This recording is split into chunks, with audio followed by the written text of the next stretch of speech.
pays de l'hospitalité, tes légions remplies de vaillance pour relever ta dignité. Tes petites chères aux côtes d'ivoire, fiers artisans de ta grandeur, tous rassemblés pour ta gloire, te bâtiront dans le bonheur. Fiers Ivoiriens, le pays nous appelle. Si nous avons dans la paix ramené la liberté, notre devoir se donne de l'espérance promise à l'humanité. Bonjour unis dans la croix nouvelle, la patrie de la reine fraternité. La patrie de la reine fraternité. La patrie de la reine fraternité.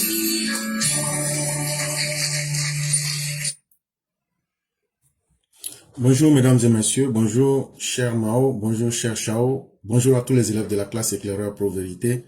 Bienvenue en ce 19 décembre 2025 sur la plateforme éclaireur Pro-Vérité, le lieu par excellence où nous cherchons simplement à convaincre sans chercher à vaincre qui que ce soit, à travers l'intelligence et le partage des arguments que nous exposons à travers les informations.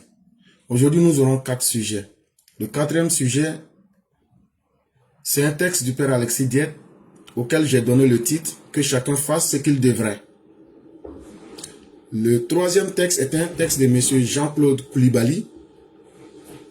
Quant au 2e texte, il est tiré de Event News TV.tv. Le 3e sujet, ici, avec votre permission, nous allons parler des législatives de 2025 et comme je vous avais prévenu, le poison identitaire refait surface.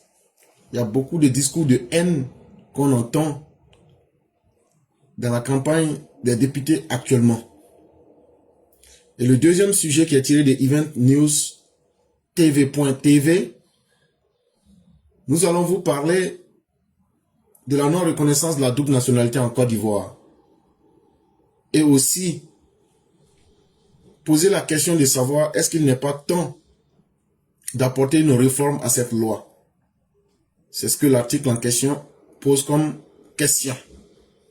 Et le premier sujet qui est tiré de Média Afrique nous parle de la Côte d'Ivoire et de l'AES. Et le titre, l'armée ivoirienne supérieure sur tous les plans face aux terroristes. Et il nous donne les preuves. Les faits et les chiffres parlent d'eux-mêmes au-delà de la propagande épileptique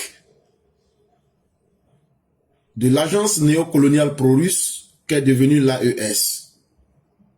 Les preuves indiscutables de la suprématie de l'armée ivoirienne dans la guerre asymétrique et frontale dans la sous-région ouest-africaine sont tangibles. L'article nous explique ici que, contrairement à ces pays de l'AES qui sont frappés par la propagande et l'épilepsie de leurs propres fantasmes et qui ont accepté de devenir les esclaves de la Russie. Aujourd'hui, quand vous entendez le plus excité des esclaves russes, le nommé Ibrahim Kaka, dire que la Côte d'Ivoire signerait des pactes avec les djihadistes ou bien les terroristes, ça vient démontrer que l'armée de la Côte d'Ivoire, à elle seule, fait peur à tous ces bandits et ces États proto-djihadistes et ces États voyous qui sont en Afrique de l'Ouest aujourd'hui sous le couvert de la Russie. C'est parce qu'ils ont vu que la Côte d'Ivoire ne négocie pas. La Côte d'Ivoire ne baisse pas ses muscles en face des terroristes. Et il y a plusieurs preuves pour prouver cela. La première preuve que nous allons vous donner, c'est que depuis mars 2016, la Côte d'Ivoire a su avec beaucoup d'intelligence, la Côte d'Ivoire a su neutraliser toutes les menaces d'attentats terroristes. Aujourd'hui, depuis 2016, tout ce qui est attentat terroriste en Côte d'Ivoire, nous avons développé toutes les capacités pour les maîtriser. La deuxième chose qui prouve que l'armée de la Côte d'Ivoire est une armée qui dépasse tous les plans des terroristes et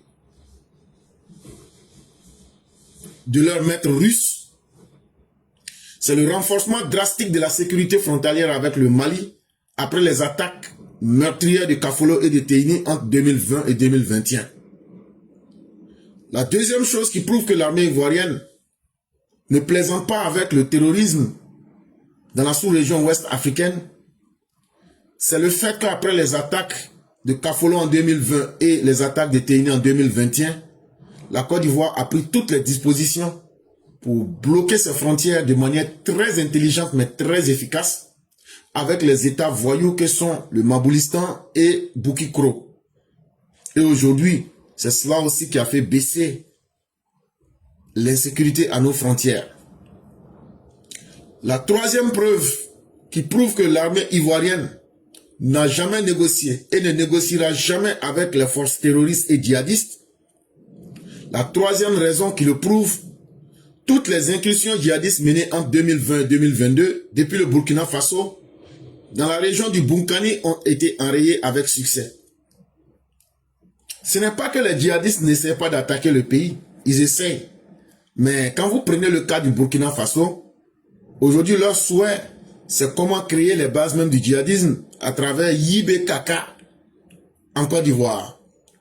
Entre 2020 et 2022, ils ont essayé plusieurs fois, mais ils ont été neutralisés avec succès. Pourquoi?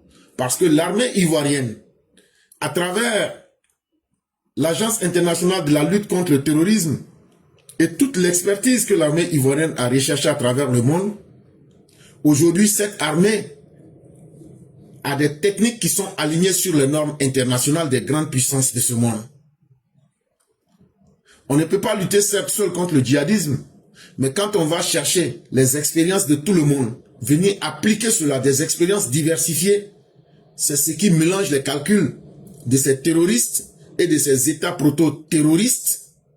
Et cela a permis aux forces de défense et de sécurité de la Côte d'Ivoire de nettoyer à sec toutes les poches d'infiltration. Là où la Côte d'Ivoire avait dit et pratiquait déjà un partenariat intelligent avec le Burkina Faso à travers le projet Komoué.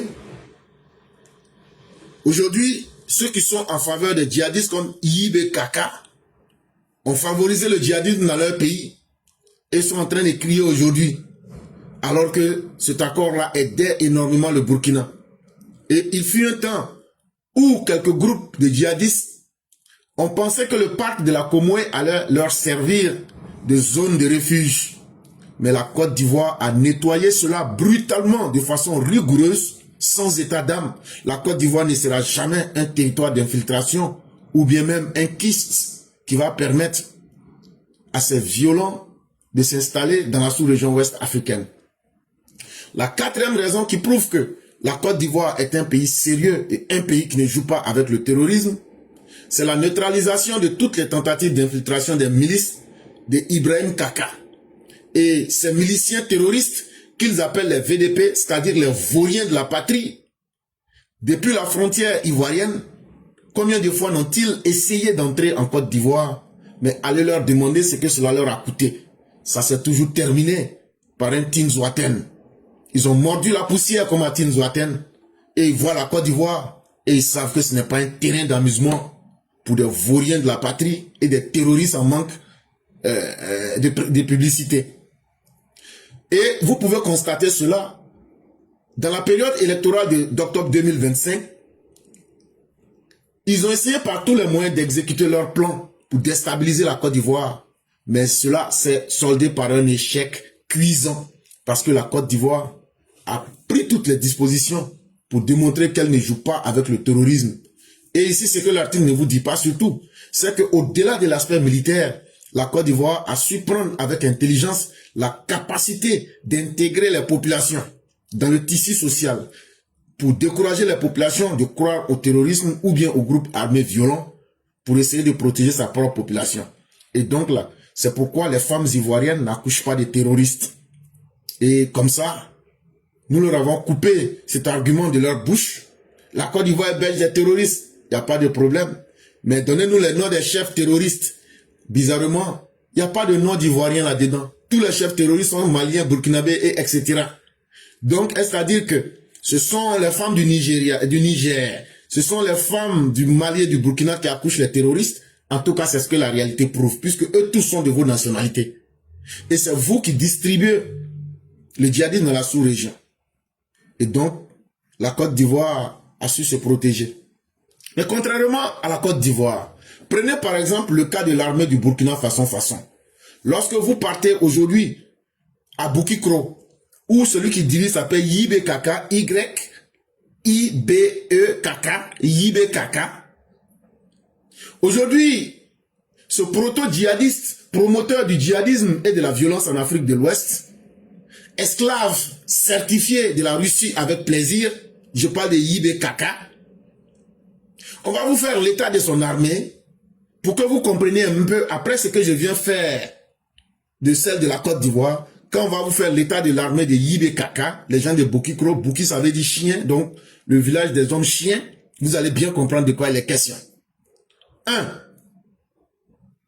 De 2015 à 2023, le terrorisme a pris la vie à 11 000 personnes à Boukikro. Sous Yibé Kaka, de début 2023 à septembre 2025, pardon, de début 2023 à septembre 2024, quand il fait son coup d'État, c'est 15 000 personnes qui meurent.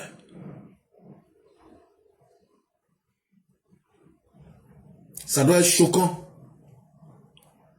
En considérant qu'on lui accorde la période de septembre 2022 à décembre 2023 comme une période de grâce. Ça, on n'a même pas encore calculé ça dedans.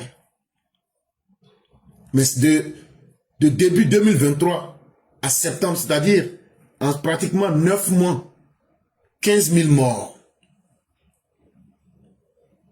La deuxième chose qui prouve que ces États voyous qui ont pactisé avec le terrorisme et le djihadisme, Boukikro reste le pays le plus touché par le terrorisme dans le monde. Ça veut dire tout le monde mondial, là, comme on aime à le dire. Le pays qui est le plus biama par les terreaux là, c'est le Boukikro. C'est Burkina Faso. Après le Burkina Faso, c'est le Mali. Et le troisième pays qui est le plus frappé par les terreaux, le cinquième pays, c'est le Niger. Et donc vous voyez que le classement il est très beau. Le premier pays le plus touché dans le monde, c'est Burkina Faso. Le quatrième dans le monde, dans le classement mondial, c'est le Mali. Et le Niger vient en 5e position. Mais si on prend ça au niveau de l'Afrique, le classement il est très beau. Burkina est premier, Mali est 2e, Niger est 3e. Ça, ce sont les bénéfices quand vous partisez avec les forces du mal. La troisième raison qui prouve que ces pays ont fait le mauvais choix, c'est que malgré l'entrée boiteuse de l'armée de la Russie, les résultats sont pathétiques dans les pays de l'AES. Les résultats font pitié. Cette armée boiteuse de la Russie qui est rentrée dans ces pays n'arrive même pas à s'en sortir elle-même.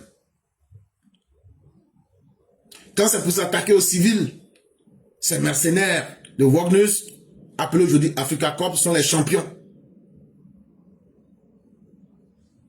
Quand c'est pour piller les ressources de ces pays, ils sont encore champions.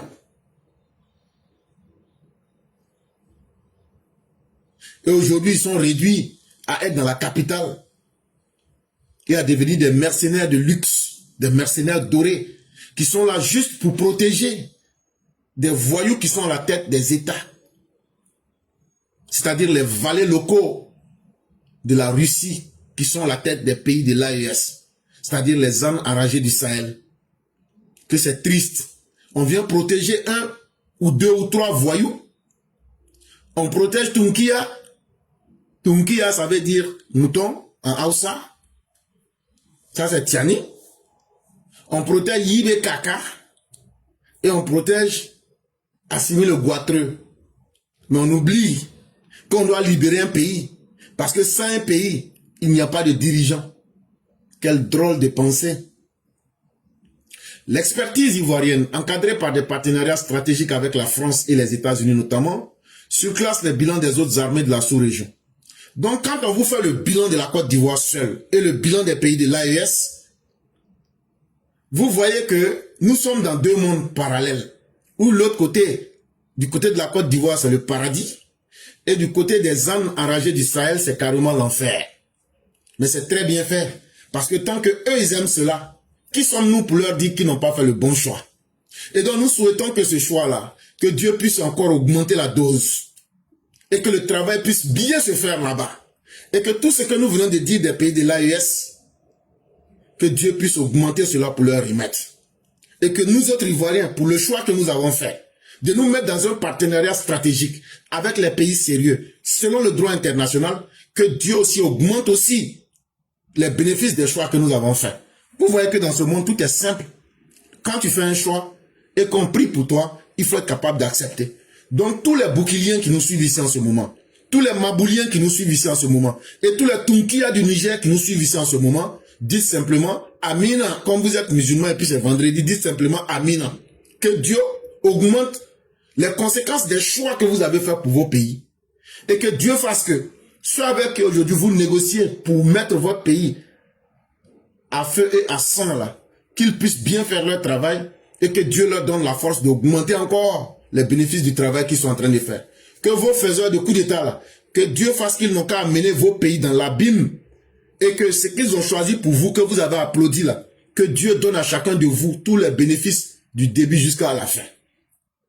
Et de cette même manière là, que la Côte d'Ivoire a choisi d'être un pays qui choisit librement ses partenaires comme la France, les États-Unis, qui choisit ses partenaires dans un monde libre, qui choisit le droit international et qui se choisit de défendre son pays avec sa propre armée, de défendre ses dirigeants avec l'argent du contribuable et les fils de la Côte d'Ivoire, que Dieu aussi augmente aussi les bénéfices des actes que nous avons posés et que Dieu nous donne aussi les conséquences positives de ce que nous avons choisi.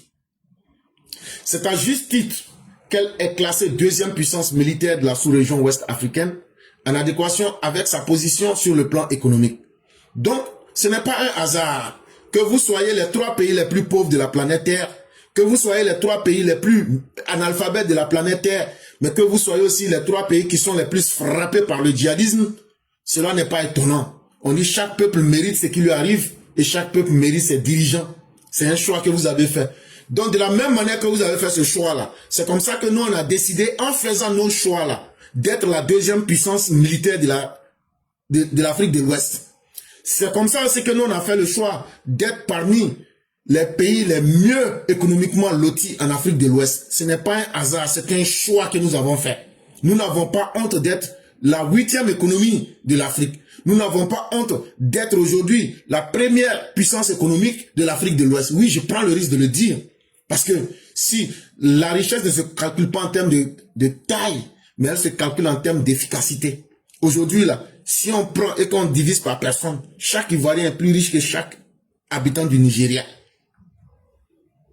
Et ce n'est pas un hasard que nous ayons pu avoir tout cela. C'est parce que nous avons mérité des dirigeants qui réfléchissent. Des dirigeants qui ont compris qu'il faut augmenter notre puissance militaire, qu'il faut chercher à créer les conditions économiques pour toujours être parmi les meilleurs. L'armée ivoirienne poursuit sa montée en puissance, tant sur le plan matériel que humain. Et l'armée ivoirienne continue et continuera de former des hommes qui répondent aux standards et aux critères les plus modernes, avec les armements les plus modernes, Nous n'avons pas besoin d'aller payer les vieux chars de la deuxième, de la première guerre mondiale pour venir les présenter. Nous n'avons pas besoin de surfacturer le budget de l'armée pour mentir aux Maliens, aux Burkinabés, aux Nigériens que vous avez payé des armes alors que tout l'argent a été détourné. En Côte d'Ivoire, ce qui fait que vous avez peur de nous avec vos terroristes, c'est parce que nous avons les hommes les plus aguerris et les hommes les plus mieux formés aux techniques de guerre les plus récentes. Et nous avons le matériel militaire de dernière génération. Voilà ce qui vous fait peur. Cherchez à copier les meilleurs exemples. Comme disait quelqu'un, ça vous permettra d'être moins bête avant la fin de vos vies. Sujet numéro 2. La non-reconnaissance de la double nationalité en Côte d'Ivoire. N'est-il pas temps de sortir de l'hypocrisie? Et donc, le journal en question qui nous pose cette question ici, ils nous disent, il y a beaucoup d'Ivoiriens qui sont dans le monde.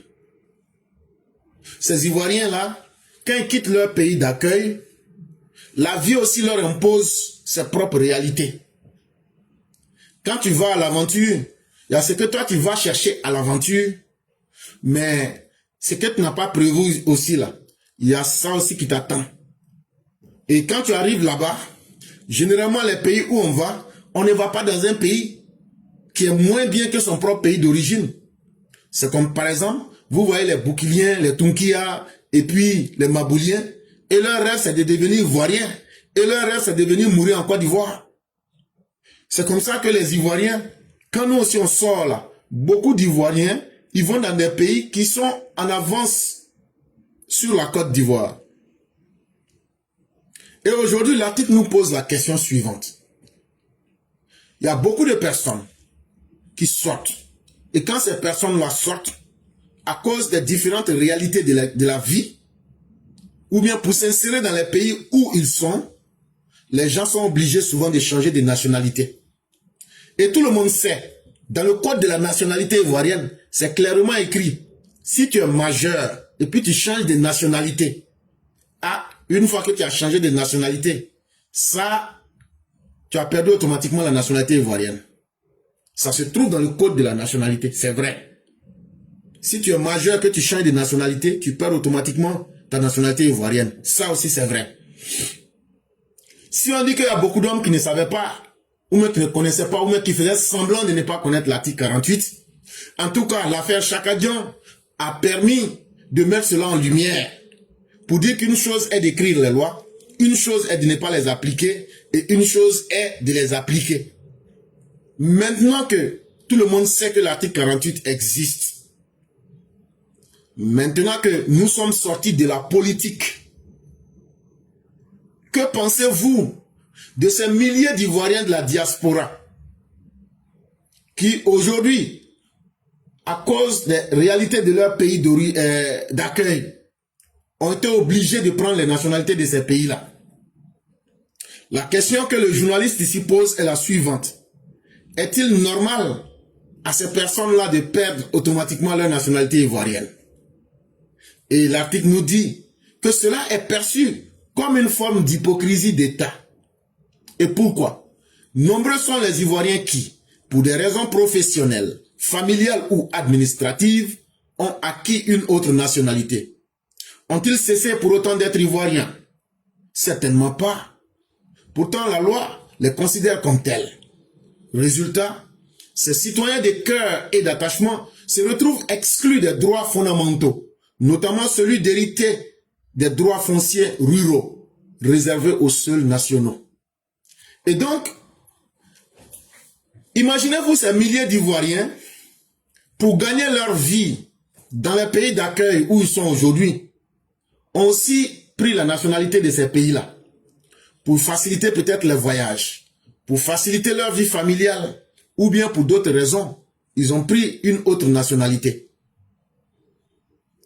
Mais est-ce que ces Ivoiriens, ces gens-là, est-ce qu'au fond, leur cœur qui bat toujours pour la Côte d'Ivoire, est-ce qu'ils ont cessé d'être Ivoiriens? À la vérité, ils n'ont pas cessé d'être Ivoiriens. Ça, il faut reconnaître cette réalité. Maintenant, ces personnes-là, est-ce qu'il faut continuer à les exclure? Par exemple, une des exclusions au-delà de la politique, même si on enlève la politique dedans, là, ça veut dire, Tu es né ivoirien, mais tu as changé de nationalité. Selon l'article 48, tu n'es plus ivoirien. Il n'y a pas de problème. Dans ton village là, supposons que tes parents étaient propriétaires terriens. Maintenant, si on doit partager le foncier là, tu étais propriétaire terrien là, l'article 48 dit, tu peux plus hériter encore du foncier rural. Et l'article nous pose la question de savoir, est-ce que cela n'est pas une injustice? Est-ce que cela n'est pas une absurdité? Quand on imagine que les Ivoiriens aujourd'hui qui ont changé de nationalité, pour la plupart, ce sont des gens qui sortent pour venir rechercher le bonheur. Et quand ils retrouvent ce bonheur-là, puisque au fond même ils sont Ivoiriens en réalité, c'est les conditions de la vie qui ont fait qu'ils ont changé de nationalité, mais ils demeurent Ivoiriens dans leur cœur et dans leurs habitudes. Ces Ivoiriens, lorsqu'ils sortent de la Côte d'Ivoire et qu'ils gagnent quelque chose, quel est le pays où ils vont investir? Le pays où ils vont investir, c'est la Côte d'Ivoire. Quel est le pays où ils vont construire? Le pays où ils vont construire, c'est la Côte d'Ivoire. Quel est le pays où ils contribuent au développement? Ce pays-là s'appelle la Côte d'Ivoire. Et donc, est-ce que la Côte d'Ivoire continuerait-elle de se priver de cette force économique, de cette force intellectuelle et de cette force d'investissement? Est-ce que c'est un acte intelligent pour la Côte d'Ivoire de se priver de ces personnes-là, de se priver de leurs fonds, de se priver de leurs investissements, de se priver en disant à ces personnes, nous n'avons plus besoin de vous pour contribuer au développement de la Côte d'Ivoire? Au-delà, je dis bien, retenez bien ce mot-là, au-delà de la politique, il faudrait que nous réfléchissions. Le monde change, les réalités changent. Et ce qu'on voit encore comme troisième argument qui est le plus choquant, c'est qu'il y a une hypocrisie à géométrie variable. Et on vous donne un exemple. Notre équipe nationale de football, ceux qui jouent ballon là, la majorité des gens qui jouent dans notre équipe nationale là, qui peut mettre sa main au feu ici pour nous dire que la majorité ils n'ont pas deux nationalités. La majorité de nos joueurs éléphants là, ils ont tous la nationalité ivoirienne et une autre nationalité. Ils ne cachent pas. Mais si on applique l'article 48 là, ces personnes ne sont plus ivoiriennes. Mais pourtant on les prend ici et elles viennent nous remporter des coupes et on accepte cela. C'est vrai que pour le moment, un citoyen lambda ne s'est pas encore vu privé. Mais un citoyen lambda ne s'est pas aussi vu plébiscité et encouragé, comme de la manière les joueurs binationaux sont plébiscités. Donc là, il faut reconnaître que dans l'application de cette loi-là, il y a une hypocrisie. Quand ça nous arrange, on essaie de fermer les yeux sur la binationalité. Binational, ça veut dire quelqu'un qui a deux nationalités. Mais quand ça ne nous arrange pas, on ferme les yeux là-dessus. Est-ce qu'il n'est pas temps de clarifier la situation? De la même manière qu'avec beaucoup d'aisance, on accepte les joueurs qui ont la nationalité française et ivoirienne, et puis eux ils viennent remporter des coupes pour nous, et puis on aime la coupe là. Est-ce qu'il ne serait pas intelligent d'accepter les Ivoiriens binationaux pleinement pour qu'ils viennent investir, pour que les Ivoiriens soient heureux comme de la manière les joueurs binationaux nous donnent coupe là? Est-ce qu'il ne serait pas normal qu'un Ivoirien qui est allé à l'étranger, il a réussi et il peut contribuer au développement du pays là? Est-ce qu'il n'est pas temps que de la même manière qu'on est fier de prendre les binationaux pour venir et puis ils nous rapportent des coupes là, est-ce qu'il n'est pas temps de réfléchir et de mettre tout le monde au même niveau? Soit on applique la loi du Code de nationalité, l'article 48, on l'applique pleinement, ou bien on ne l'applique pas. Mais ça doit être dans tous les domaines. Mais en tout cas, cet article a le mérite ici de nous mettre un problème qui est en face de chacun et de voir tous les segments du problème et pouvoir tirer le meilleur. Ces joueurs binationaux viennent, ils défendent les couleurs de la Côte d'Ivoire. Et souvent, ils le font même mieux que ceux qui sont en Côte d'Ivoire et qui n'ont jamais quitté le territoire ivoirien. Oui, oui. Souvent, là, ils défendent la Côte d'Ivoire mieux même que ceux qui sont ivoiriens qui n'ont jamais quitté la Côte d'Ivoire. Est-ce qu'il n'est pas temps de clarifier cette situation des binationaux? Nous ne disons pas de faire un choix ou de prendre un autre, nous disons à l'État de clarifier la situation. Soit on continue dans l'hypocrisie, ou bien soit on arrête l'hypocrisie, on dit aux gens, voilà ce qu'on va faire à partir d'aujourd'hui. C'est un ensemble de suggestions que nous faisons. L'un des plus emblématiques d'entre eux est notoirement français, mais qui oserait lui contester son ivoirité, ou bien son ivoiriennité. Est-ce que Drogba là, il est simplement ivoirien? Disons la vérité. Cette contradiction illustre l'ampleur du décalage entre la loi et la réalité. Donc, une loi qui est là, mais dans son application, on sent qu'il y a des contradictions entre la réalité et la loi elle-même, ça pose forcément problème. La double nationalité ne doit pas être perçue comme une trahison, mais comme une opportunité. Avoir deux nationalités là, ça ne doit pas être une trahison. On doit voir la capacité de la personne et voir ce que la personne peut apporter. C'est très important. Nous ne devrons pas être un État qui est fermé sur lui-même, un État renfermé sur lui-même. La double nationalité permet de mobiliser les talents, des ressources et des réseaux. Ceux qui ont acquis la double nationalité, ils ont peut-être d'autres capacités que ceux qui sont restés au pays ne peuvent pas avoir et n'auront pas. Ils ont des ressources économiques, ils ont des ressources intellectuelles. On a cité l'exemple par exemple de ceux qui jouent au football. Les pays où ils sont là, ils ont plus de capacités de développer les talents humains. Est-ce que la Côte d'Ivoire, est-ce un acte intelligent que de se priver de tout cela? Les gens qui sont des binationaux ont des réseaux internationaux qu'ils peuvent mettre à la disposition de la Côte d'Ivoire. Les Ivoiriens qui peuvent prouver qu'ils sont nés Ivoiriens, est-ce qu'il ne serait pas facile aujourd'hui de les exempter du visa?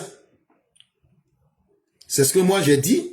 Il paraîtrait qu'il y ait un député pour les Ivoiriens de la diaspora. Mais c'est à lui que cette question doit être posée. Les Ivoiriens, ceux qui sont nés Ivoiriens avec leurs descendants là, est-ce que c'est normal que la Côte d'Ivoire, qui est un pays qui cherche à s'enrichir culturellement, à s'enrichir socialement, à s'enrichir économiquement, quand vous mettez le visa entre vous et les Ivoiriens binationaux là, est-ce que le fait de rendre difficile les va-et-vient là, est-ce que vous ne vous privez pas d'une manne financière? Parce que être Ivoirien et être citoyen d'un autre pays ne devrait pas être une malédiction juridique. On doit utiliser ça même comme une force pour essayer de nous enrichir au plan local en Côte d'Ivoire et à tous les niveaux pour tirer le meilleur des expériences. À la vérité, la Côte d'Ivoire devrait sortir de cette incohérence. Il est temps que la loi reconnaisse ce que la société vit déjà. C'est comme qui peut dire qu'il n'y a pas de Woubi en Côte d'Ivoire. Les Woubi là, ça existe dans tous les pays. Maintenant, là, comment on traite le problème? C'est ça. Mais fermer les yeux dessus, là, ne fera qu'aggraver le problème. Et de cette même façon-là, si avoir la double nationalité, là, c'est un péché, là, ayons le courage de faire de cela un péché et de l'expliquer à tous. Mais, c'est une réalité. Des millions d'Ivoiriens sont des binationaux. Qu'est-ce qu'on fait avec eux? Est-ce qu'il faut rejeter toute cette force humaine, toute cette force économique? Elle doit être consacrée, non comme une exception, mais comme un droit. Un droit pour tous les Ivoiriens, où qu'ils soient, de rester pleinement Ivoiriens. La réforme du code de la nationalité n'est pas une faveur. C'est une exigence de justice, de cohérence et de modernité. Des lois peuvent être ce qu'elles sont, mais en fonction des réalités du monde, la capacité ou la possibilité de les adapter aussi se pose. Et on devrait réfléchir à cela. C'est un débat qui reste ouvert, selon que vous soyez des gens qui sont contre ou pour. En tout cas, le débat reste ouvert. Sujet numéro 3, législative 2025. Quand le poison identitaire refait surface. Et c'est réparti. Comme une mauvaise saison qui revient toujours trop vite, la campagne pour les élections législatives bat son plein. Et dès l'ouverture officielle, les états-majors battent le rappel des troupes.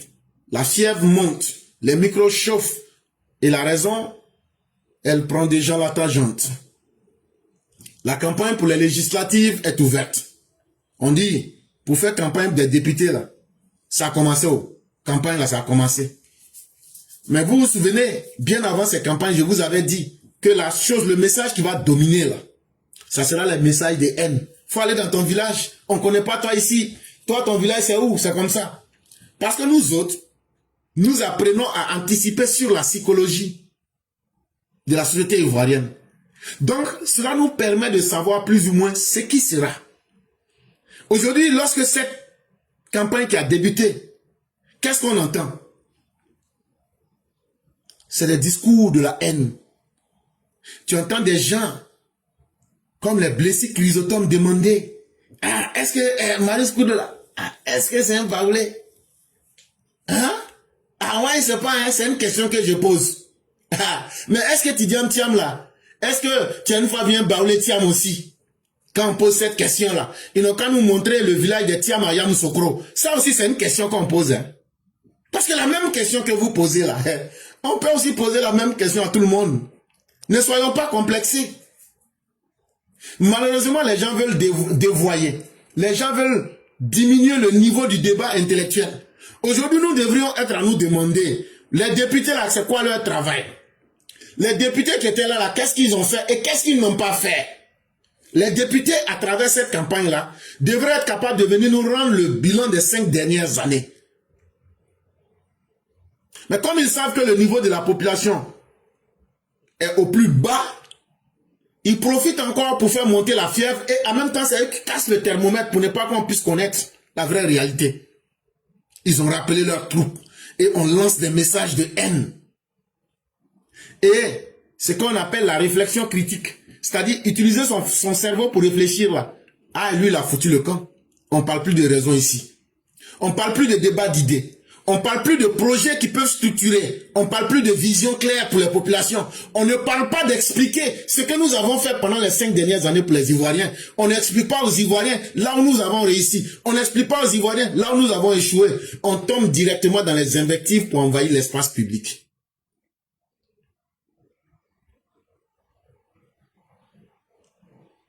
Lui-même, on lui poserait la question. Il y a combien de personnes qui portent le nom de famille Blessy en Côte d'Ivoire? Ce nom-là, à part lui, ça vient d'où ce nom? Mais c'est ces discours ouvertement xénophobes qui nous sont servis sans honte, sans vergogne à des citoyens qui sont déjà fragilisés par les incertitudes du quotidien. Ce message-là, on l'a tellement entendu.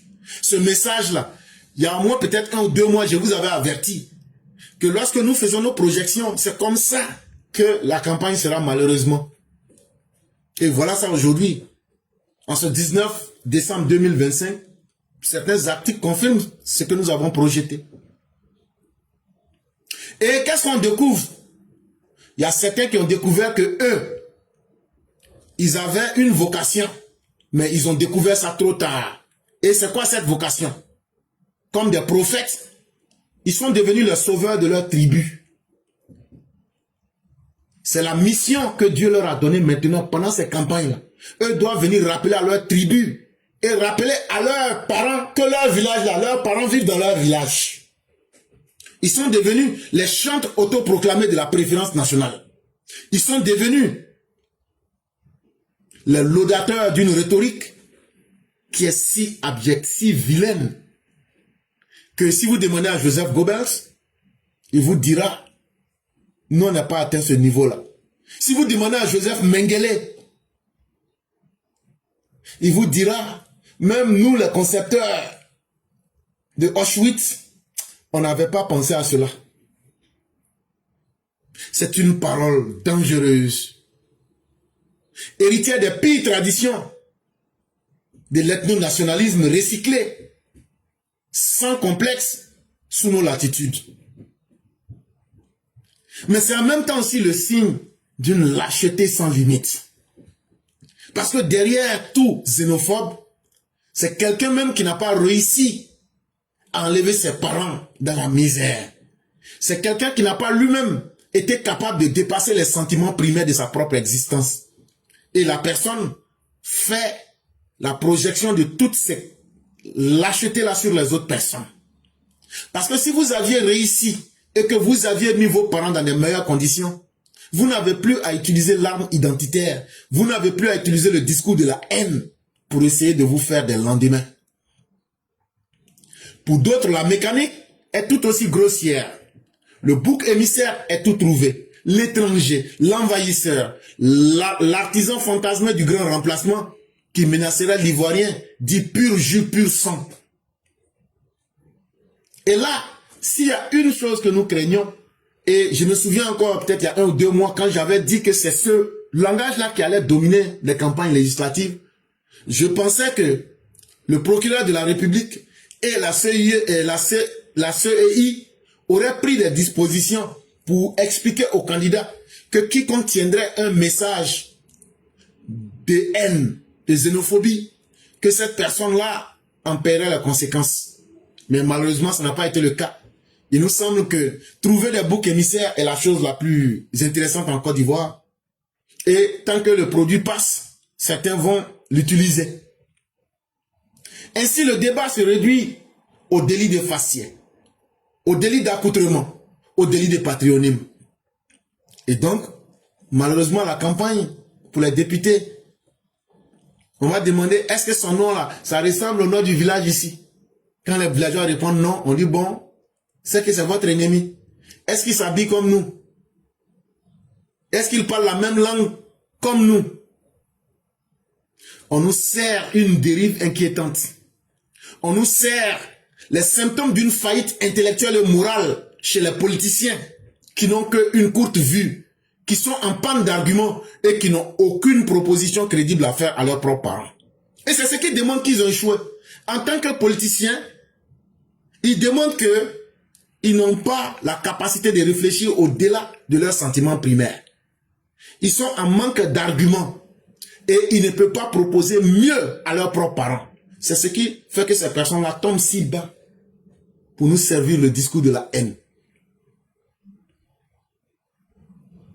En réalité, c'est la stratégie du diviser pour régner.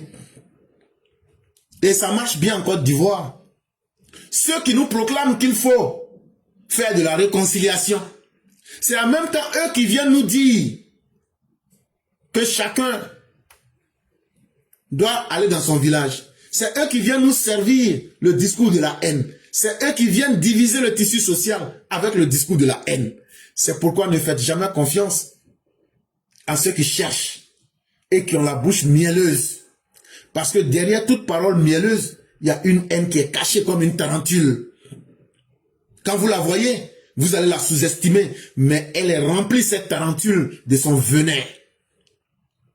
Et c'est ça, les opposants ivoiriens. Ce sont des véritables tarentules. Voilà des gens qui ont empêché leurs propres parents d'avoir de l'eau courante, qui ont empêché le développement d'arriver dans leur propre village, mais qui sont là.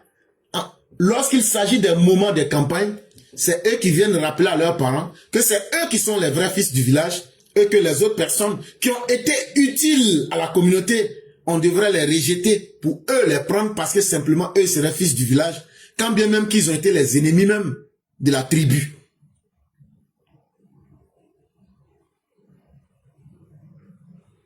Ils s'en foutent aussi des conséquences que cela peut laisser dans le corps social. Ça ne leur fait ni chaud ni froid. Ils s'en foutent. Ce qui compte là, ce n'est pas le vivre ensemble. Ce qui compte, ce n'est pas l'avenir de la Côte d'Ivoire. Ce qui compte là, c'est le destin de leur ventre. Eux là, ce qui compte là, c'est d'abord ce que eux veulent pour eux-mêmes. Demain, c'est un autre jour. Mais demain ne les intéresse pas. Parce que demain pour eux, c'est aujourd'hui. Et c'est vraiment triste.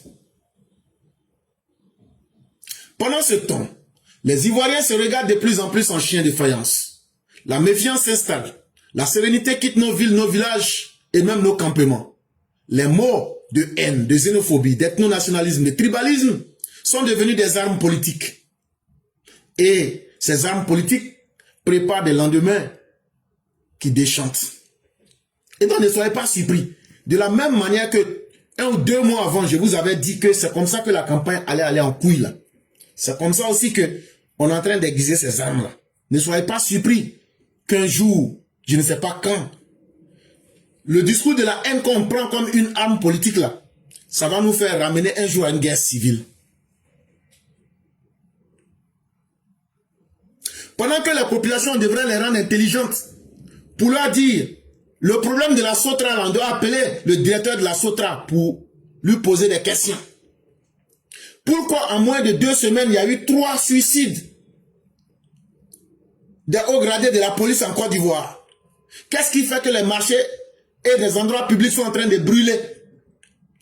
Qu'est-ce qu'aujourd'hui le ministre Pierre Demba peut dire aux Ivoiriens quand son collaborateur, son DAF a été découvert avec des comptes remplis avec de l'argent volé des Ivoiriens? Aujourd'hui, c'est à ces questions-là que les députés devraient nous conduire pour qu'on puisse leur demander qu'est-ce qu'eux font pour aider les Ivoiriens. On nous détourne de tout ça. On nous sert le discours de la haine. Ce sont des politiciens de malheur, des vendeurs de haine à bas prix électoral qui sans détour viennent nous servir la sauce de la haine.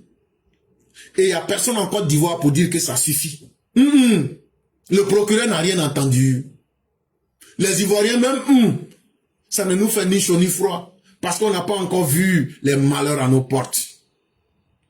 Est-ce que la Côte d'Ivoire mérite vraiment cette politique de pacotille? Est-ce que la Côte d'Ivoire mérite ces apprentis pyromanes désignés en candidat?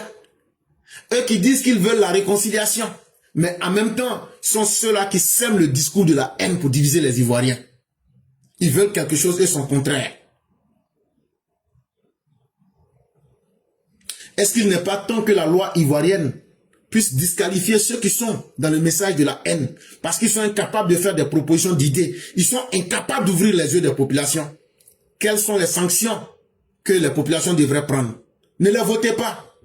Si l'autorité a été incapable de les freiner, vous les militants, vous les Ivoiriens, vous pouvez les freiner. Et qu'est-ce que vous pouvez faire?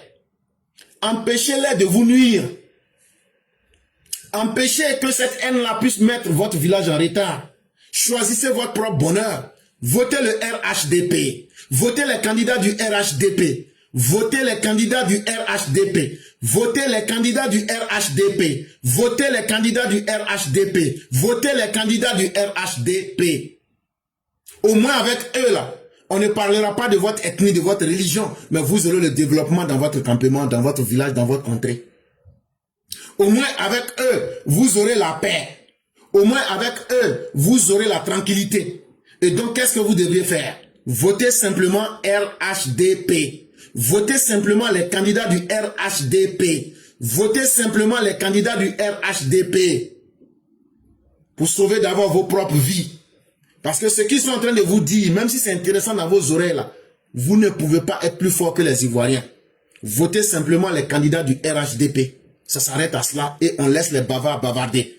Ceux que vous voyez qui disent, tel n'est pas ivoirien, tel est ceci, tel n'est pas comme ça, tel est comme ça là. Chacun d'eux là, si vous fouillez bien là, si leur papa n'est pas burkinabé, il est béninois ou même il est togolais. Ça s'arrête à ça. Tous ceux qui sont des semeurs de haine là, regardez Laurent Gbagbo. Depuis quand vous avez vu un grand garçon, presque 50 ans, c'est maintenant, dans un débat public, il dit, je vais chercher à ajouter le nom de mon père en mettant un tiret pour ajouter le nom de mon papa dessus. C'est pas son papa. C'est aussi clair que l'eau de roche. C'est comme ça, tous ceux que vous entendez qui sont en train de dire, ah, tel étranger, tel est comme ça, là. Eux-mêmes, là, leur papa, là, quand tu vas vérifier, là, son papa est burkinabé, il est malien, ou même il est béninois, ou même il est togolais. Donc là, la vérité n'est pas toujours loin, hein? Mais seulement là, les gens refusent de la voir et les gens refusent de s'assumer, c'est tout. Sujet numéro 4. Comme le titre nous le dit bien, que chacun fasse ce qu'il devrait. L'appropriation réflexive du projet sociétal du PDCI, à savoir l'alliance modernisatrice de l'ethnicité et de la citoyenneté, aurait pu permettre aux Ivoiriens d'échapper aux séductions ethno-nationalistes à l'aube de la démocratie multipartisane. Le texte que le père Alexis Diet a écrit là, et puis moi j'ai donné le titre que chacun fasse ce qu'il devrait là. Pour bien comprendre le texte, il nous explique que le PDCI là, à partir des années 90, où le multipartisme rentrait dans nos pays là, le PDCI avait une occasion de rendre le peuple intelligent et de moderniser la Côte d'Ivoire. Et c'était l'occasion pour le PDCI de travailler sur le concept de l'ethnie et de la citoyenneté pour essayer de nous trouver une solution de juste mesure pour que les Ivoiriens puissent d'abord se sentir en tant que, dans notre diversité, pour que nous nous sentions d'abord des citoyens qui appartiennent à un pays. Et de cette façon-là, si le PDCI avait eu cette intelligence de moderniser l'ethnie pour en faire de la citoyenneté, pour créer une conscience citoyenne à l'intérieur de chaque Ivoirien, qu'est-ce que cela nous aurait permis?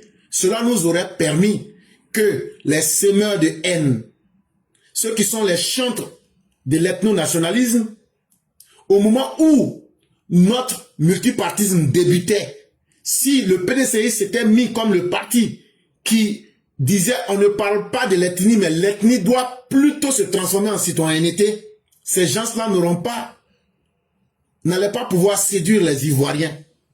Et notre multipartisme allait partir du bon pied parce que nous aurions formé dans un état moderne des citoyens qui ne regardent plus leur ethnie pour se situer dans le pays, mais on se serait regardé comme des citoyens d'un pays. Et donc, c'est le point de départ qui nous aurait permis de construire notre nation.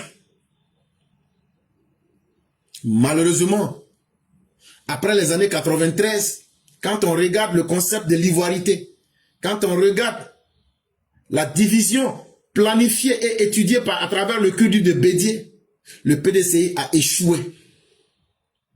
Et le multipartisme est devenu un argument pour se projeter et se réfugier dans sa tribu pour essayer d'utiliser maintenant la haine tribale, l'ethno-nationalisme, l'identité tribale pour se situer dans notre société. Que se serait-il passé en Côte d'Ivoire durant l'exercice du pouvoir par le PDCI entre 1960 et 1990 si au lieu du culte de la personnalité du chef, les intellectuels organiques de ce parti avaient parié sur la maturité politique du peuple pour le rallier au projet politique du parti. Un deuxième problème que le PDCI a mal négocié. La première erreur du PDCI, c'est de ne jamais avoir fait l'effort de partir du concept des différences ethniques pour en arriver à la citoyenneté. Ça, c'était le premier péché. Le deuxième péché, le PDCI qui prend un pays nouvellement indépendant à partir de 1960 jusqu'en 1990. À quoi avions-nous assisté lorsque nous étions dans le parti État? C'était le culte d'un homme. L'homme qui est rendu Dieu. La déification d'un homme. Et là, les intellectuels qui devraient réfléchir pour donner de la maturité politique au peuple, et comme c'était le PDCI qui était le seul parti politique, ces intellectuels-là qui devraient donner une force de réflexion au peuple, eux, ils se sont engagés sur la voie politique sans chercher à créer la maturité politique du peuple. Ça a été le deuxième péché du PDCI. Si, en lieu et place des hagiographes, de la propagande et de l'endoctrinement mental, ces derniers avaient œuvré à expliquer pédagogiquement aux Ivoiriens ce en quoi consistait la substance et l'originalité du modèle politique oufouien. Ces intellectuels n'ont pas été capables d'expliquer clairement la vision de Félix Houphouët-Boigny, qui en réalité et au fond voulait un État multi-ethnique, voulait un État cosmopolite, voulait un État où chacun est libre. C'est ce qu'ils voulaient. Mais est-ce que les intellectuels ont pu enseigner cela? Mais ils ont dévié de leur mission. Ils sont restés à devenir des laudateurs, des apologètes, des propagandistes de l'endoctrinement mental, de la déification et du culte de la personnalité. Les intellectuels ont failli, tant dans notre société qu'à l'intérieur du PDCI. Et ils ont dévié du modèle originel. Ils ont dévié du modèle originel de la politique de Félix Houphouët-Boigny. Qu'en serait-il de l'histoire de la Côte d'Ivoire à l'aube de la démocratie pluraliste si les Ivoiriens avaient été instruits sur la substance de l'oufouettisme consistant à la reconnaissance égalitaire des particularismes ethniques et confessionnels du territoire en leurs intégrations nationales au moyen de la modernisation économique? Si nous avions eu des intellectuels au moment où le multipartisme s'installait dans notre pays, la Côte d'Ivoire, si ces intellectuels avaient été capables de prendre le modèle pour instruire le peuple, pour dire qu'en réalité, voilà le type de société que nous voulons construire. Aucune ethnie n'est au-dessus d'une autre. Aucune religion n'est mieux qu'une autre. Et que tout le monde mérite de vivre. Mais qu'il y a quelque chose à laquelle nous ne pouvons pas échapper. Si nous sommes pauvres, la pauvreté n'a pas de religion. La pauvreté n'a pas d'ethnie. Et donc ce que nous devrons faire, et ce sur quoi nous devons nous entendre en premier, c'est comment moderniser notre économie pour que chacun soit intégré dans le modèle économique. Mais les intellectuels ont failli et ont laissé la situation pourrir pour désintégrer le tissu social. Que le miracle ivoirien, résultat de la mise en œuvre en Côte d'Ivoire de cette alliance progressiste de la tradition et de la modernité dont dépend le développement en toute nation multiethnique du monde. Parce que de 1960 à 1980, la Côte d'Ivoire a connu un développement économique. Le succès de ce pays reposait sur l'agriculture. Est-ce que c'est une seule ethnie qui faisait l'agriculture? Est-ce que c'est une seule religion qui pratiquait l'agriculture? C'est parce que tous les Ivoiriens se sont mis ensemble et chacun a pratiqué l'agriculture. C'est un exemple comme ça que je prends. A pratiqué cette agriculture partout où il se trouvait en Côte d'Ivoire, sans tenir compte des religions et de nos différentes ethnies. On est arrivé à un résultat. C'est que nous avons créé le miracle ivoirien entre 1960 et 1980. Mais ce miracle est venu d'où? Ce miracle est venu de la modernisation d'une économie avec une vision économique. Et c'est ce qui nous a conduit vers un pays moderne. Mais est-ce que pour autant, si nous prenons la haine, la division, est-ce que cela a pu donner un résultat à la Côte d'Ivoire? Si ce n'est que la division, les guerres civiles et tous les malheurs que nous avons connus. L'intériorisation et l'appropriation réflexive du choix politique et programmatique oufouéen consiste à marier la tradition et la modernité pour bâtir la nation, à reconnaître les particularismes ethniques et confessionnels du territoire et à les intégrer sous la République afin de promouvoir le développement économique du pays, à sceller une alliance modernisatrice pérenne entre l'ethnicité et la citoyenneté, aurait préservé probablement le pays contre l'ethno-nationalisme épurationniste des années 95-2000. Malheureusement, comme nos intellectuels n'ont pas réussi et n'ont pas joué leur rôle, et donc ont permis au PDCI de ne pas s'assumer en tant qu'un parti pour proposer un modèle réel et efficace en société, lorsque nos pays, comme la Côte d'Ivoire, rentrent dans le multipartisme à partir des années 90, qu'est-ce que nous constatons? Les politiciens de mauvais acabit comme les Laurent Gbagbo vont profiter de cette faillite intellectuelle du PDCI et des intellectuels ivoiriens pour essayer de toucher le côté mou, c'est-à-dire le côté où ils n'ont pas travaillé là, le tissu social. Ils n'ont pas été capables de réfléchir pour mettre des idées et enseigner ces idées-là. C'est sur ça que des gens comme les Laurent Gbagbo, les particularismes ethniques et confessionnels, ils vont les manipuler pour maintenant les intégrer dans la République, mais sous leur mauvaise forme. Et comme ça, la haine tribale, l'ethno-nationalisme, épurationnisme, les discours de haine à partir des années 93, 95 jusqu'à 2000 seront le discours que les gens vont installer dans les mémoires en Côte d'Ivoire. Et vous voyez que ça fait au fait aujourd'hui. Aujourd'hui, nous sommes en 2025. Mais quand vous voyez quelqu'un venir dire tel est ivoirien, tel n'est pas ivoirien, et quand vous voyez quelqu'un aujourd'hui venir dire ne votez pas telle personne, les discours de haine, ce n'est pas le fruit du hasard. C'est le fruit de la défaillance de nos intellectuels. C'est le fruit des échecs du PDCI en tant qu'un parti qui n'a pas su consolider ce modèle-là et réunir les Ivoiriens à travers un modèle de développement économique pour promouvoir des idées de liberté, d'égalité, de citoyenneté. C'est en laissant pourrir cette situation que les malfaiteurs ont pu utiliser le côté mou de la chose pour magnifier l'ethnie, pour magnifier la religion et saboter la citoyenneté. Et une fois que la citoyenneté est sabotée, Utilisez maintenant le repli identitaire, le repli ethno-nationaliste pour essayer de dire c'est que votre tribu est mieux que les autres, il faut chercher à les faire disparaître. Bédié a écrit des livres, Gbagbo est venu la continuer, Guy Robert a fait la même chose. Et ce sont ces conséquences-là qu'on continue aujourd'hui d'encaisser, même encore en 2025. La culture démocratique se construit sur les cendres de celle de la culture de la personnalité, de l'apologie, du dénigrement et de la diffamation politique. Si on veut construire un modèle politique là, on ne construit jamais un modèle que sur les bases de nos mauvaises habitudes. Est-ce qu'on se comprend bien? Un homme là, pour progresser là, c'est quand tu vas brûler tes mauvais comportements là. C'est sur les cendres de tes mauvais comportements que tes bons comportements vont t'élever pour que tu sois un homme grand. Donc pour que nous puissions construire notre culture démocratique, il n'y aura pas de hasard. Il faut brûler ces comportements qui sont là pour dénigrer là, à travers la haine, le mensonge politique, l'apologie du mal, la division de la société, l'encouragement au vol, l'encouragement à la haine. Il faut que nous brûlons tout cela, il faut que nous détruisons tout ça. Et lorsque nous aurons brûlé tout ça, c'est sur la cendre de ces mauvais comportements que les bons comportements qui sont en nous peuvent prospérer.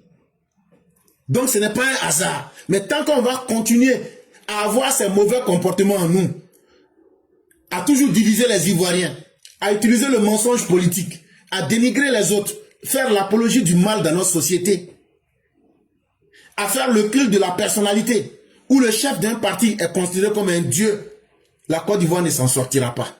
Ce n'est pas un hasard, c'est une réalité qui s'impose et que tout le monde voit.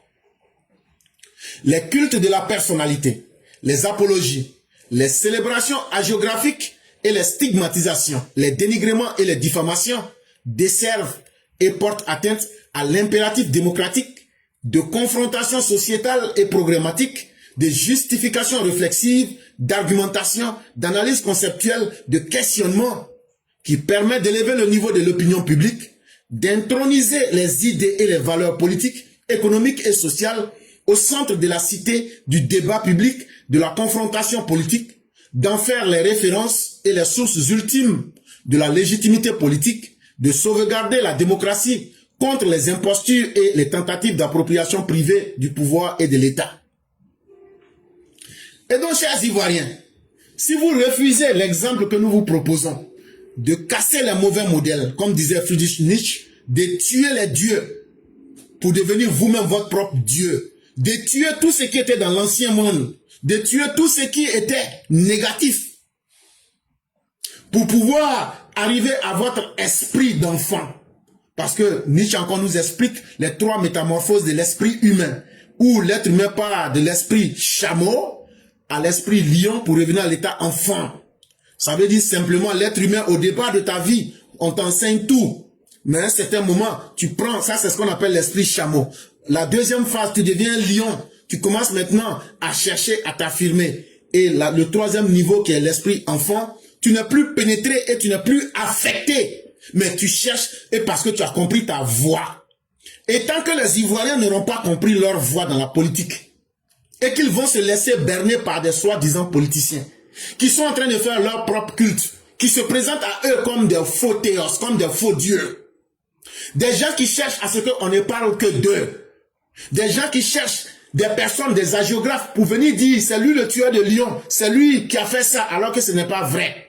Des gens qui pensent qu'être en politique, c'est aller dénigrer les autres, aller mentir, aller diffamer. Tant qu'on fait ça là, on est en train de lutter contre notre propre démocratie. On est en train de saboter notre propre société. Parce que, en faisant ces mauvais comportements que je viens de dire, qu'est-ce que ça provoque? Ça crée un blocage de la réflexion politique. Ça crée un blocage. On ne voit plus d'arguments dans la politique. Ça crée un blocage où on n'est plus capable d'analyser les réalités politiques. Ça crée un blocage où vous ne pouvez plus vous questionner sur les vrais niveaux. Et donc, pourquoi? Parce que vous n'avez pas de niveau politique. Vous n'avez pas votre propre opinion dans la politique. Et donc, vous êtes là, que ce soit le peuple, que ce soit les politiciens. On a intronisé les fausses valeurs et on a oublié les vrais problèmes de la société. On n'a pas rendu les gens intelligents. On ne leur a pas donc donné les armes de se confronter aux vrais problèmes de leur société pour se poser les vraies questions. On n'a pas dit les vrais programmes qu'on avait aux populations. On n'a pas donné de façon réfléchie ce qu'il fallait au peuple pour qu'il puisse aller les digérer et faire son choix. Et donc, c'est notre société elle-même qui va s'écrouler. Et donc, si on agit avec ces mauvaises valeurs, ou bien tous ceux qui agissent avec ces mauvaises valeurs, c'est des gens qui n'ont aucune légitimité politique. Et comment des gens qui n'ont aucune légitimité politique, qui n'ont pas de bilan économique, qui n'ont pas de bilan politique, qui n'ont pas la capacité intellectuelle et politique de débattre avec des concepts basés sur l'analyse, sur la réflexion, dans le débat public, comment ces personnes-là peuvent valider notre démocratie? Ces personnes deviennent donc des sources illégitimes dans la politique et donc des poisons contre notre démocratie. Ces personnes représentent des impostures qui veulent s'approprier le pouvoir de l'État en tant que des groupes d'intérêt économiques et prendre l'État en otage et prendre le peuple en otage. Voilà la réalité qui est en face de vous, chers parents. Le premier bastion de défense de la démocratie pluraliste parlementaire en tant que régime de délibération contre la dictature et contre l'autocratie est la force de la conscience politique des peuples. Et donc, qu'est-ce qu'il faut faire pour se libérer de ces mauvais politiciens qui veulent toujours être les incarnations de l'État chameau, de l'État où l'individu a tout accumulé mais n'a jamais cherché à s'affirmer. Et c'est ce qui fait que la Côte d'Ivoire s'effondre toujours. Et c'est ce qui fait que chaque fois, on a l'impression qu'en Côte d'Ivoire, les mêmes problèmes reviennent chaque fois. Le piège dans lequel vous êtes, c'est parce que vous n'avez pas la force de la conscience politique. Vous n'avez pas cette force-là de vous élever dans le débat politique avec des idées réfléchies, mûries. Il ne faut plus que vous acceptiez, si nous sommes en démocratie, que les gens ne vous permettent pas de débattre sur les idées.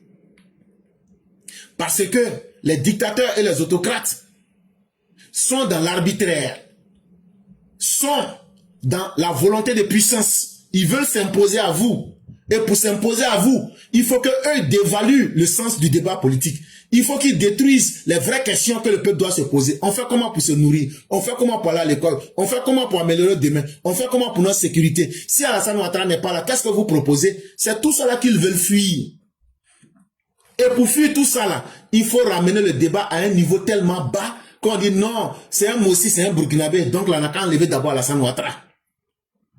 C'est l'argument qu'ils utilisent. Non, il n'est pas ivoirien, donc non, on ne veut pas. Bon, supposons qu'il n'est pas ivoirien, que vous l'aviez enlevé. Mais comment vous répondez au problème des Ivoiriens? Vous serez obligé d'être des dictateurs pour maîtriser les Ivoiriens. Vous serez obligé d'être des autocrates pour utiliser l'injustice et la force pour gouverner les Ivoiriens. Donc vous voyez encore que les Ivoiriens, vous vous retrouvez dans un piège. Ceux qui vous ont dit que quelqu'un n'était pas ivoirien, ceux qui étaient les champs de l'ethno-nationalisme, de la haine. Aujourd'hui, quand on leur a donné le pouvoir, ils n'ont pas développé d'idées, ils n'ont pas développé de réflexion, ils n'ont pas développé de plan pour vous. Comment ils vont vous diriger? Dans leur incompétence notoire, ils vont utiliser la dictature, c'est-à-dire la force de la violence et l'autocratie, la force des idées injustes, c'est ce qu'ils vont imposer sur vous. Et vous allez vous retrouver maintenant, vous qui les avez supportés, en train de plaindre votre destin. C'est l'information et l'éclairement des consciences individuelles et collectives qui permettra de résister contre les régimes liberticides. Donc les politiciens qui viennent vous parler, qui n'ont pas d'arguments, qui n'ont pas de plan et qui ne parlent pas des débats d'idées, en fait là, ils sont en train de vous arracher votre droit à être informé. Ils sont en train de vous cacher votre droit à être éclairé. Vous devrez être éclairé. On doit vous expliquer les choses clairement. Mais ils disent non, on va retirer ça au peuple pour les coincer dans la haine, pour les coincer dans les petits débats. Tel est mauvais, tel est comme si ça. Faut pas supporter telle personne, il n'est pas ivoirien, il est comme si, comme ça. Là, tant que vous restez dans ça, dans ce comportement liberticide, suicidaire, c'est dans ça que eux prospèrent. Et ils vous cachent que eux, ils ne doivent pas travailler pour vous. Parce qu'ils vous ont déjà endoctriné. Et donc, vous ne pouvez pas leur demander des résultats. Donc, pour vous en sortir, il faut que chacun s'informe. S'informer, c'est pas aller sur Internet. Il faut savoir où tu dois t'informer pour prendre la bonne information. Quand tu as la bonne information, tu t'assois maintenant, tu réfléchis toi-même. Et puis maintenant, là, tu fais un choix qui est libre de ta propre personne. C'est ce qu'on appelle un éclairement des consciences individuelles. Et quand chacun sera comme ça, là, ce produit-là, ce résultat va se ressentir sur toute la population. C'est ça qu'on appelle l'éclairement des consciences collectives. Et c'est ce qui va nous permettre d'invalider ces politiciens vauriens, ces politiciens sans carapace. C'est l'œuvre d'éducation qui permet à l'opinion publique de se déterminer toujours comme opinion réfléchie, raisonnée et autonome. Et c'est comme ça, une fois que vous aurez adopté cette méthode-là, que vous avez écouté les informations, vous avez bien compris et vous avez réfléchi, qu'est-ce que cela va provoquer chez chacun de vous? C'est que vous serez maintenant un public qui est éduqué, un public qui a de l'opinion, un public qui pense et qui a quelque chose à dire. Parce que ce public-là est capable aujourd'hui de dire, nous avons réfléchi, voilà, de notre réflexion, voilà ce que nous pensons. Voilà ce que notre raison nous demande. Parce que nous sommes des êtres libres. Et donc, comme on est autonome, nous devons être capables de choisir ce qui nous arrange. Nous ne devrons pas être capables de lutter contre nos intérêts. Parce que la haine nous conduit à supporter quelqu'un ou à être contre quelqu'un. Choisissez d'abord vos intérêts. Mesdames et messieurs, c'est là que nous nous arrêtons. On va rapidement écouter l'édito des Mères Blancs. Et dès qu'on a fini avec cet édito, rapidement on va laisser la parole à ceux qui voudraient la prendre et fermer le plus tôt possible. Bonjour éclaireur pro-vérité, bonjour à tous mes condisciples de la digne classe éclaireur pro-vérité. Mon édito aujourd'hui a pour titre « Ma chère patrie ». La Côte d'Ivoire, on le sait très bien, vient de loin, tant elle a connu des soubresauts socio-politiques funestes, mais qu'elle a vaincu, heureusement, grâce à un homme de vision, son Excellence Ouattara. La Côte d'Ivoire irradie. Les Ivoiriens sont classés en pole position des populations les plus heureuses de l'Afrique de l'Ouest. Cette position et la beauté du pays attirent des ressortissants venant de tous les horizons à la recherche d'une vie meilleure. Mais nombreux sont ces personnes qui sont prêtes à tout pour se procurer nos documents d'identité illégalement grâce à des agents administratifs véreux. Mais il y a un autre phénomène, c'est le regard que portent les étrangers sur les Ivoiriens. Nous, Ivoiriens, passons pour des personnes permissives, débonnaires et facilement manipulables. Tenez, une Malienne sévit en ce moment dans les beaux quartiers d'Abidjan, où elle s'est fait passer pour une jetteuse de courrier très efficace. La dame en question est recommandée par une rabatteuse qui elle-même est couturière haut de gamme à Trècheville.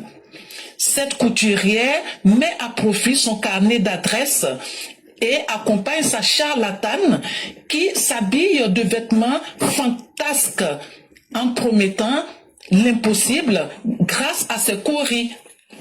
Nous en appelons à tous nos compatriotes de rester vigilants en vue de se protéger de ce type d'arnaque, surtout en cette période d'élection où certains candidats font feu de tout bois.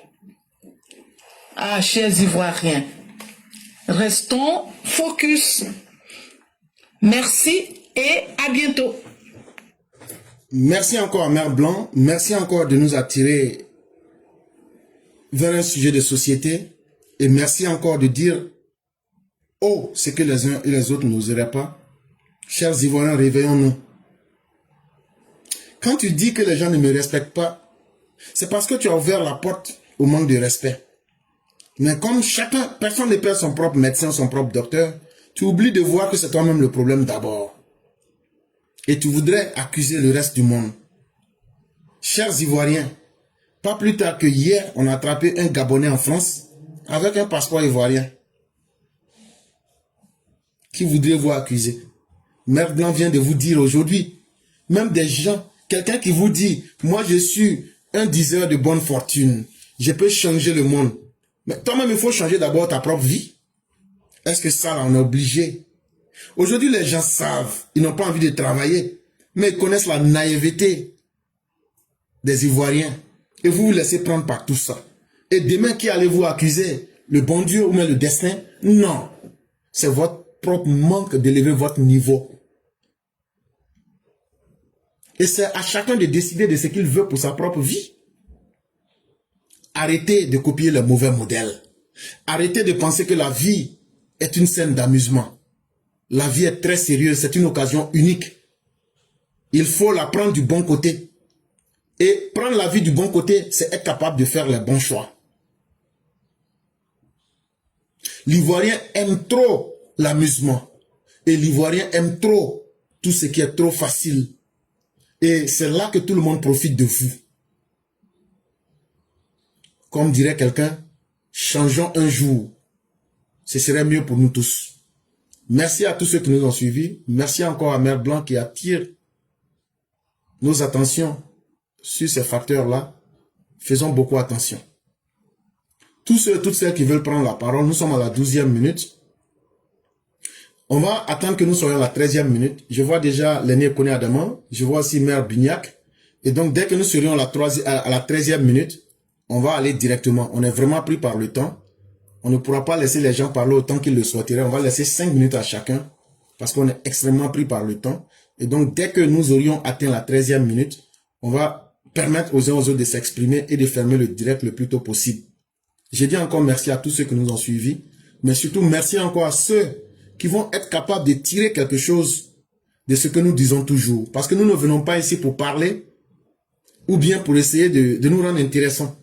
Ce sont des modèles de vie qu'on est en train de montrer à ceux peut-être qui ne savent pas lui-même, qui ne comprennent pas la politique à un certain niveau.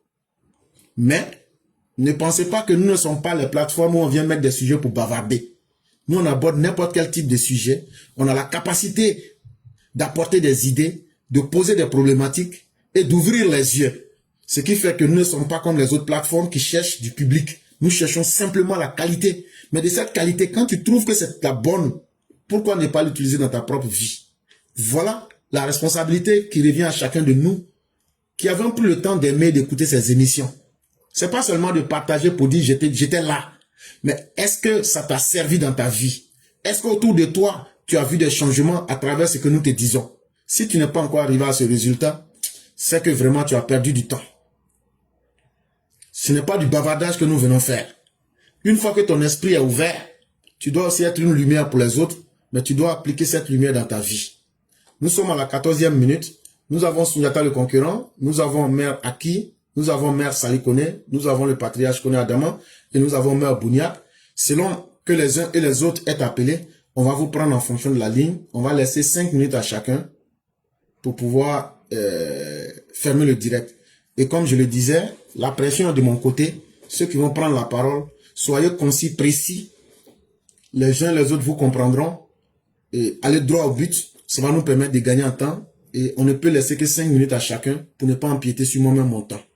Et donc, merci à chacun et que la grâce de Dieu demeure en nous.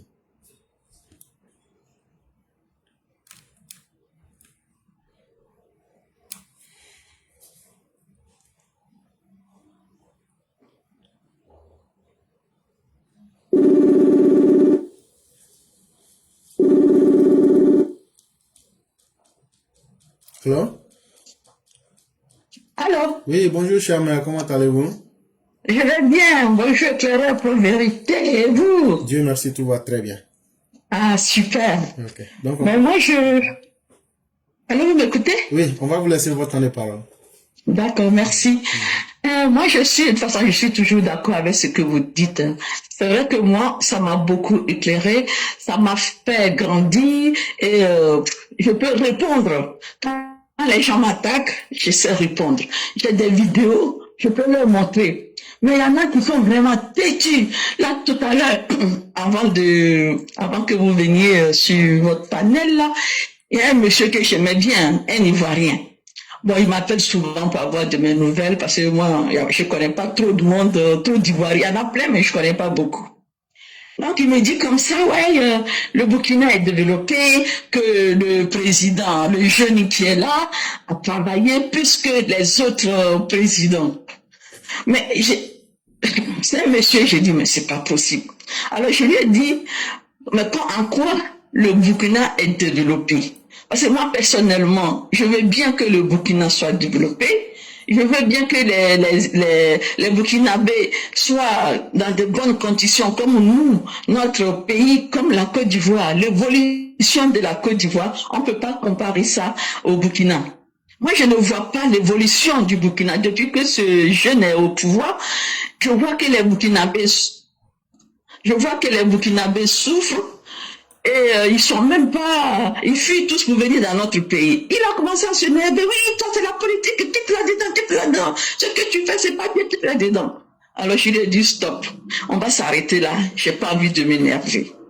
Donc voilà ce que je voulais dire. Et puis pour finir, j'appelle tous les Ivoiriens à voter les candidats de RHDP. S'il vous plaît, votez les candidats de RHDP. Si vous voulez continuer le développement, si vous voulez avoir des jolies écoles, du goudron et l'électricité, parce que toute la Côte d'Ivoire n'est pas encore électrifiée, n'a pas encore de château d'eau. Donc si vous voulez avoir tout ça, votez pour les candidats de RHDP et faisons confiance à notre pays. Aimons notre pays. La fierté de notre pays, c'est notre président. Et moi, j'en suis fière.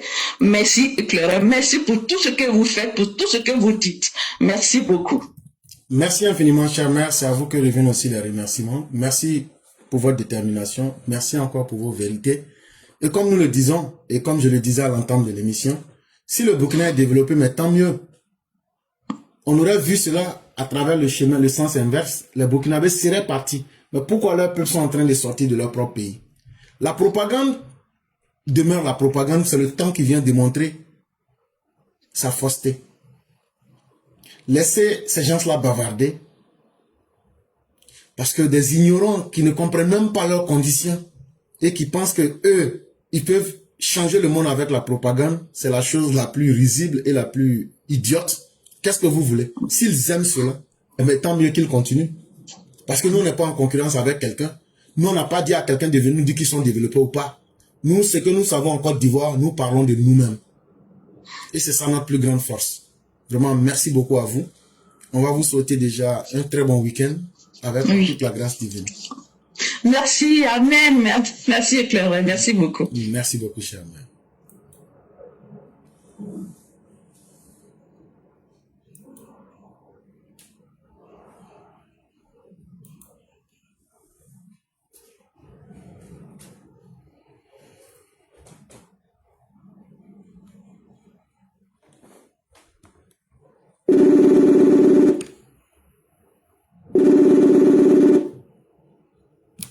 Allô? Oui, allô? Bonjour, cher Aîné, comment allez-vous? Oui, bonjour, cher frère Éclaireur Proverité, ça va et vous-même? Dieu merci, tout va bien. Et la famille? Ça va, Okay. merci. Ok, donc on va vous laisser votre temps de parole. Ok, merci, cher frère Éclaireur Proverité, bonjour à toute la classe. Et merci infiniment. Pourquoi merci? Parce que tout le travail que vous abattez, il y a son importance et que certains ne le connaissent pas. Vous savez, vous vous souvenez de l'arrivée quand le président avait rendu visite à Macron au mois de juin et que un certain nombre d'individus avaient voulu se livrer à un jet d'œufs sur lui et que nous ici nous étions mobilisés pour faire barrage à cela. Et ça c'est vraiment à vous. Donc je dois à vous, votre organisation, notre organisation ici, qui ma voix est au renseignement, en tout cas à l'information. Quand on sait qu'aujourd'hui l'information, ça peut en tout cas gêner beaucoup plus nos militants, nos parents.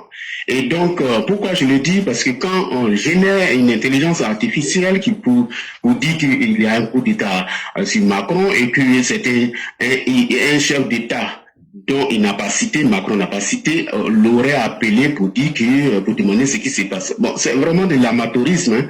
Nous, ici, on fait du direct, on vit à Paris, on vit en France. Et donc, quand il y a une information, tout de suite, on met ça sur notre plateforme, on dit ça sur nos directs. Et donc, le président en question n'a pas besoin, il n'a pas besoin d'appeler directement Macron et puis entre nous.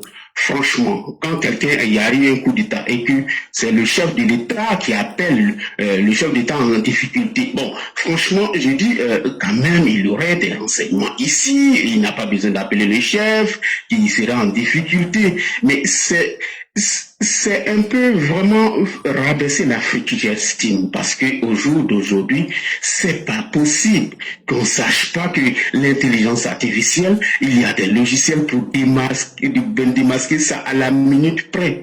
Bon, vous voyez, donc je vais vraiment laisser ce sujet, mais je vais parler de l'article 48 et qui est vraiment un article qu'il faut revoir beaucoup plus rapidement et puis il faudra vraiment modifier sinon en tout cas la supprimer. Pourquoi? Parce que vous vous rappelez les 100 000 Maliens et Burkinabés donc qui ont bénéficié de la part des HCR donc de régularisation, mais qui ne sont pas ivoiriens, je les signale, qui peuvent demander la nationalité beaucoup plus tard, et s'ils deviennent ivoiriens, ça signifie quoi? Sur le foncier rural.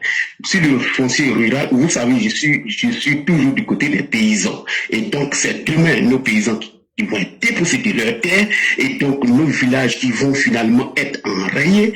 Donc, notre histoire disparaît complètement, et il faut éviter cela. Parce que l'article 48 va donner plus de poids à ces migrants. Ils peuvent rester chez eux parce qu'ils résidaient au nord de la Côte d'Ivoire.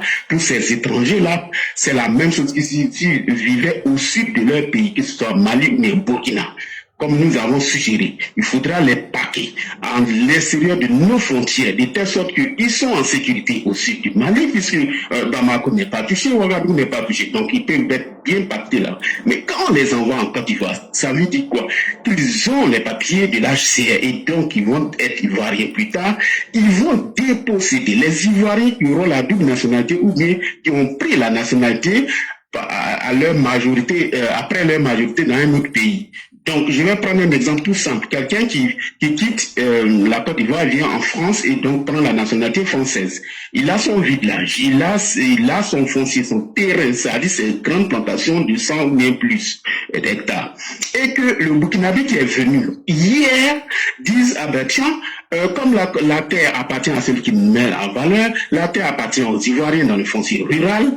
En tout cas, il faudrait que les gens comprennent bien la différence entre le foncier rural et le foncier urbain. Donc, c'est pas la même chose.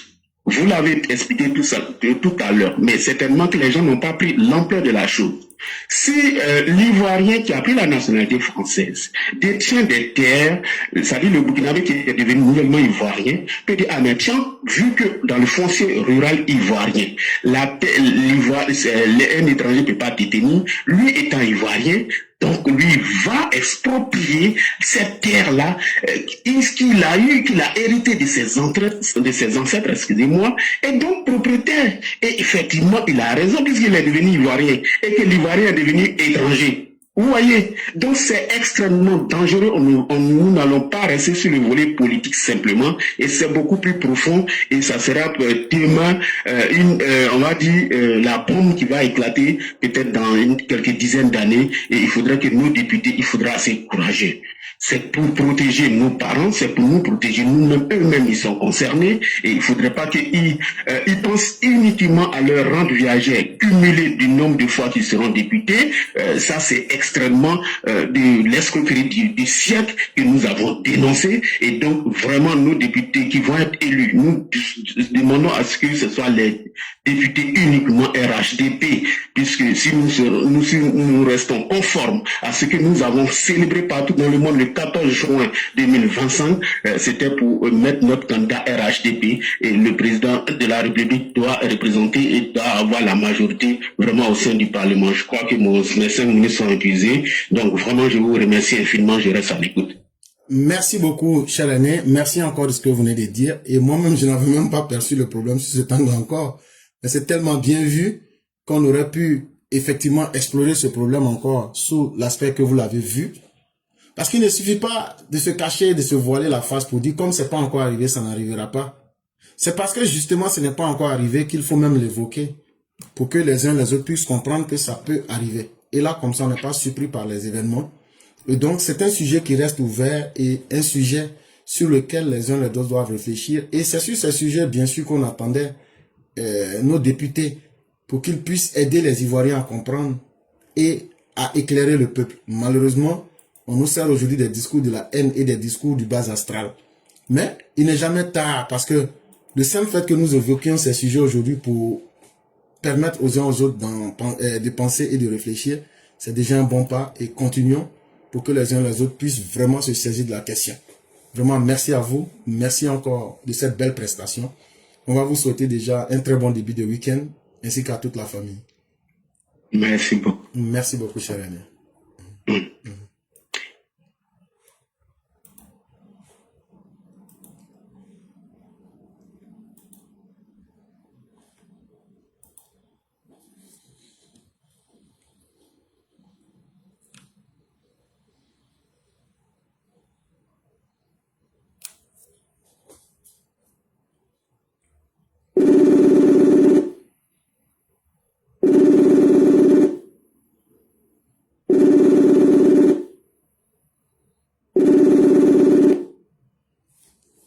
Allô? Oui, bonjour éclaireur, bonjour à tous. Bonjour, cher ami. Oui, ça va, merci. Éclaireur, je vais un peu, enfin voilà, ce que je vais dire, c'est sans doute parler aussi de nos députés.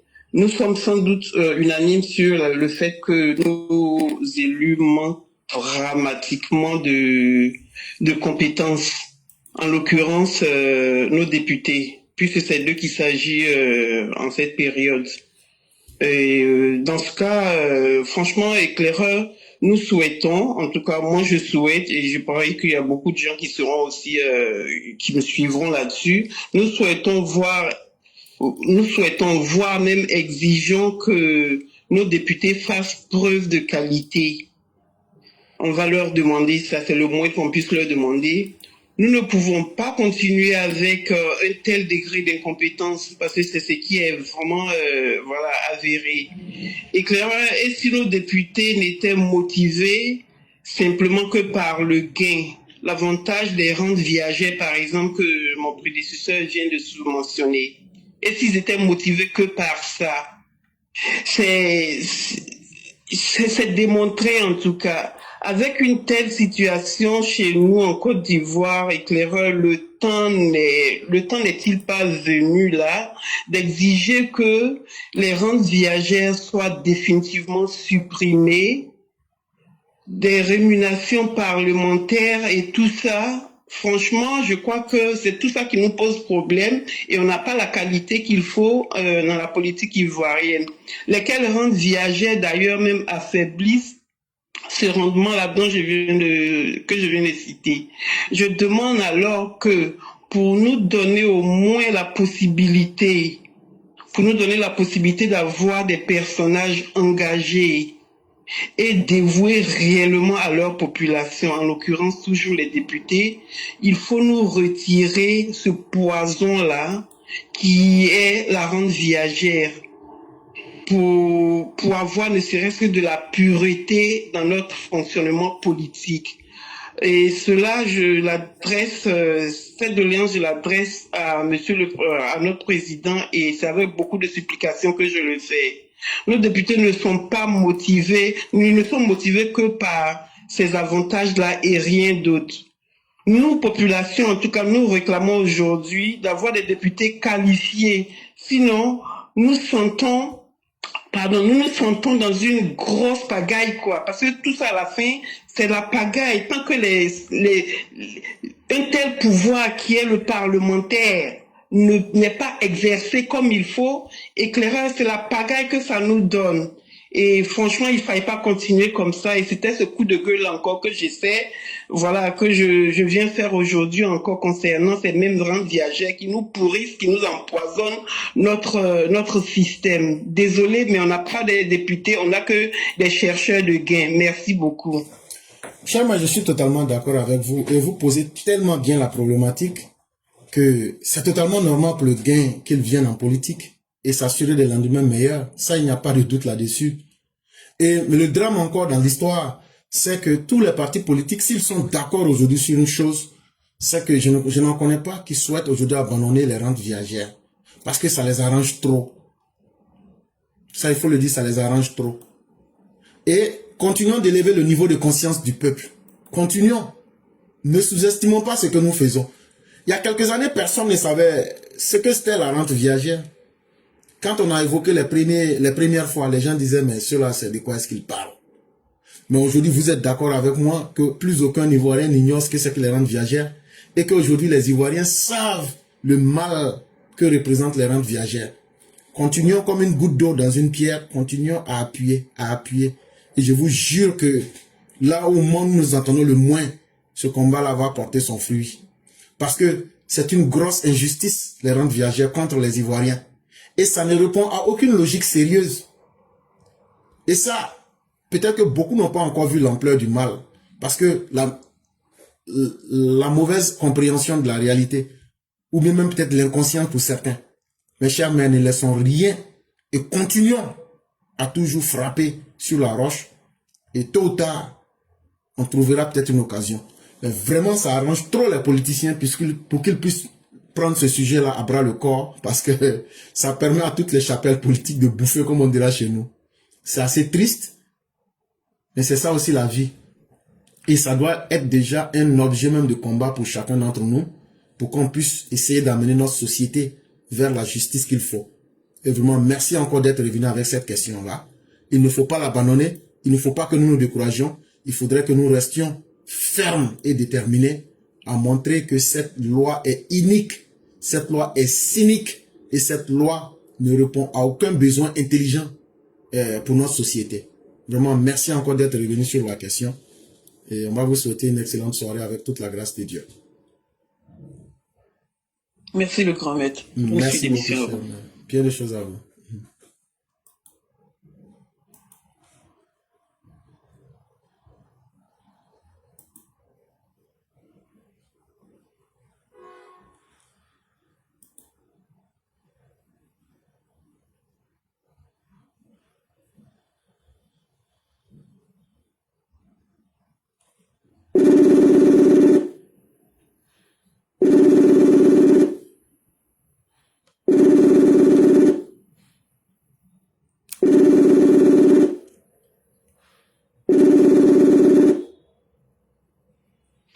Allô? Oui, bonsoir le concurrent, comment allez-vous? Oui, bonsoir, chef. Très bien. Ok, Dieu merci, ça va. Donc, on va vous laisser aux 5 minutes. Alors, je vous remercie de me donner la parole. Alors, vous avez bien fait déjà d'évoquer un sujet d'actualité qui se présente à nous dans le cadre de l'élection législative qui viennent plus précisément dans une semaine, le 27 décembre 2025. Alors, qu'est-ce qui nous a été servi? Ce sont des rhétoriques ivoiritaires de certaines personnes qui sont bien connues. On peut citer par exemple un certain Blessis Chrysostome. Un certain Blessis Chrysostome qui est dans la localité de Béoumi est parti servir tout et n'importe quoi. Donc on comprend déjà très facilement que des gens même ici qui ont taxé des vrais Ivoiriens d'étrangers et qui du jour au lendemain sont allés chercher un Wolof en provenance de Dagana au Sénégal pour venir, on comprend très difficilement que ce sont ces mêmes personnes qui reviennent sur la même rhétorique. Mais qu'à cela ne tienne, la réalité elle est connue en Côte d'Ivoire. On ne va jamais se tromper. La réalité ivoirienne, c'est que c'est le ressortissant ivoirien du nord de la Côte d'Ivoire qu'on ne veut pas voir gérer le pouvoir politique. C'est cela la réalité. Il ne faut pas avoir se blaguer. Tout ce qu'on est en train de dire, ici c'est pas chez toi, va chez toi, c'est pas ton village, faut nous montrer ton village. Comment vous pouvez comprendre? Des gens qui continuent de traiter des Ivoiriens d'étrangers, ou bien qui continuent à dire à des Ivoiriens où est ton village. C'est eux-là qui sont allés chercher un Wolof pur sang pour venir nous l'imposer et on veut qu'on accepte ce dernier comme président. La question est bien posée. Il faut qu'on nous dise, le Thiam en question, quel est son village en Côte d'Ivoire. Si on ne peut pas répondre à cette question, il faut qu'on arrête d'emmerder les gens. Depuis plusieurs décennies, ce sont les mêmes choses qui reviennent. Les mêmes choses reviennent et ça ne s'arrête pas. Donc, pour mettre fin à tout ça, c'est de renvoyer tous ces indélicats politiques-là à la retraite, c'est tout. C'est tout.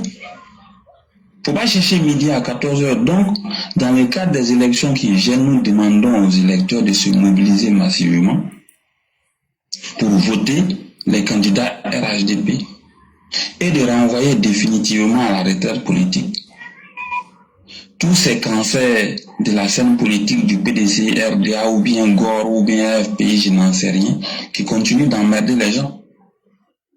C'est cela la réalité. Cette élection législative sera très bonne lorsqu'on va voir que le PDC RDA de à peu près 60, un peu plus de 60 députés va redescendre à une histoire de 30 comme ça.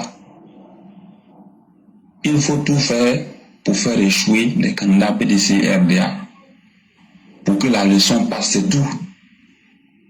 De cette même manière, le PDC RDA a eu le courage de traiter bon nombre de ressortissants ivoiriens originaires de la Côte d'Ivoire d'étrangers et qu'ils n'ont pas voulu qu'ils deviennent présidents ou bien qu'ils gèrent le pouvoir politique. Mais nous, on ne va pas se laisser faire. Aujourd'hui, si ce sont les mêmes qui sont partis chercher quelqu'un qui n'a pas ses origines de la Côte d'Ivoire en réalité, pour venir nous diriger, mais on attend de voir par où ils vont passer pour faire de ce dernier-là un président. On attend de voir. Mais une chose est sûre, pour mettre fin à tout ce débat-là, il faut voter contre le PTC RDA et contre l'opposition. Je vous remercie. Merci infiniment le concurrent. Merci encore de faire cette belle similitude. Les gens du PPACI et du PDCI là, c'est eux qui avaient dit qu'ils allaient brûler le pays. Quand ils n'ont pas réussi à brûler le pays, pour vous blaguer, c'est eux qui chantent qu'il faut se réconcilier. Parce qu'ils ont échoué à brûler le pays. Chers Ivoiriens, retenez ça très bien. Ils vous considèrent, vous les Ivoiriens, comme des bêtes, comme des idiots. C'est-à-dire, quand eux réussissent ce qu'ils veulent là, ils s'en foutent de vous. Mais quand ils échouent, la première chose qui va sortir de leur bouche, on veut réconciliation, il n'y a pas de réconciliation. Parce qu'ils ont échoué. Ça fait un. Les mêmes que vous voyez, en train de dire, il faut aller dans ton village, il faut faire ceci, il faut faire cela. Tu as donné la vraie raison. Pourquoi eux là, eux ne peuvent pas accepter qu'un homme du Nord n'a qu'à les commander. Ça là, eux préfèrent la mort que ça. Mais au-delà de cette haine, c'est eux qui sont allés prendre un Sénégalais, un Thiam. Sa maman est sourde, son papa est Thiam. Ils ont transformé un Sénégalais en Ivoirien devant nous tous. C'est eux qui ont dit dans leur bouche là, que même si Tidiane Thiam vient du pôle Nord, ou bien il vient de Bangkok, ou bien il vient de Kuala Lumpur, que eux là, que eux vont le prendre, et puis il va être leur candidat pignant. Que eux là, eux peuvent faire ce qu'ils veulent. Eux peuvent transformer un Ivoirien en étranger. Mais eux peuvent transformer aussi un étranger en Ivoirien. C'est eux aujourd'hui qui viennent pour vous dire.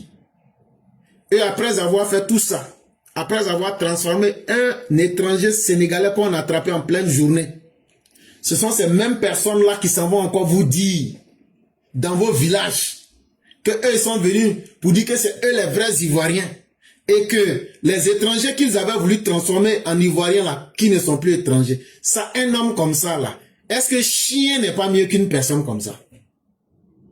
Parce que le chien là, lui au moins là, il sait ce qu'il veut. Mais un homme qui est devenu homme chien là, lui-même il mange son propre caca. Ça veut dire, tu fais quelqu'un étranger, après tu fais Ivoirien, après tu changes. Ça c'est le comportement des hommes chiens. Et donc là, vous là, des gens qui disent quelque chose son contraire et en même temps qui veulent le contraire là, si vous vous laissez berner par ces personnes là, c'est votre problème. Des gens, on leur demande, pourquoi vous étiez député? Qu'est-ce que vous avez fait? Ils disent non, laissez ça. On ne parle pas de ça aujourd'hui, votez-moi d'abord. Donc vous n'êtes pas devenu suffisamment intelligent pour chercher à défendre votre propre bonheur. Donc vous là, quand Dieu vous a créé là, Dieu a dit, vous là, votre ennemi là c'est développement, votre ennemi là c'est de réfléchir, votre ennemi c'est de ne pas chercher votre bonheur. Ne soyez pas vous-même vos propres ennemis. Nous on n'a pas dit que ce sont les députés RHDP qui vont apporter le développement chez vous, c'est pas ce qu'on vous a dit. On vous a dit, les députés RDR, RHDP là, en tout cas même s'ils ne valent rien, au moins là, ils pourront faire passer les lois du président Ouattara. Et le président Ouattara va finir de construire ton hôpital dans ton village.